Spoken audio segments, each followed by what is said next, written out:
Si tu constates que ton frère a des difficultés pour toi de te manifester de l'amour, manifeste-lui en premier l'amour.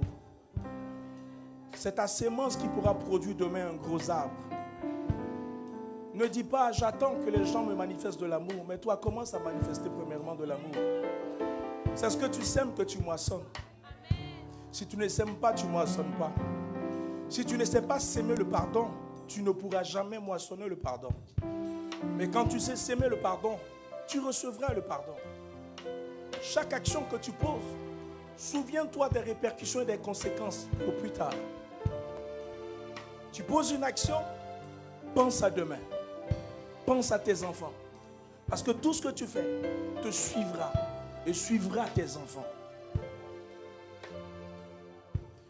Adam, dans le jardin, a mangé du fruit de la connaissance du bien et du mal.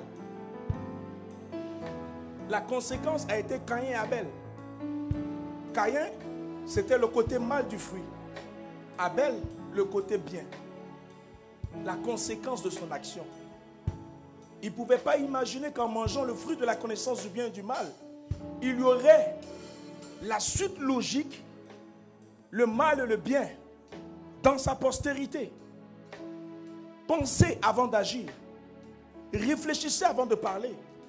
Soyez lents avant d'ouvrir la bouche. Lents à la colère. Parce que la colère détruit. Les rancunes s'arrangent. En tant que chrétien, ne garde rien sur ton cœur. Ton cœur appartient à Dieu et non au diable. Quand tu gardes de la rancune dans ton cœur, tu fais de ton cœur un dépotoir, une poubelle du diable. Alors que ton cœur est le trône de Dieu. La Bible dit garde ton cœur plus que toute autre chose. C'est de ton cœur que provient la bénédiction. L'abondance vient de ton cœur. Lorsqu'un homme parle, il parle par rapport à son cœur. C'est de l'abondance du cœur que la bouche parle. Tu es mauvais, ça vient de ton cœur.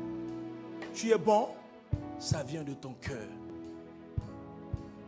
Si vous savez donner de bonnes choses aux gens, c'est parce que vos cœurs sont bons.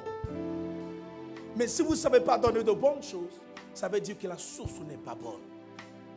Faites de sorte que votre source ne soit pas tarie. Parce que la source qui émane de votre cœur est une source d'eau vive.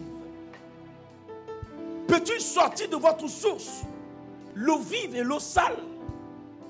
Non. Fais un choix. Soit c'est l'eau vive, soit c'est de l'eau sale. On lave toujours avec l'eau propre, mais on ne lave pas avec de l'eau sale.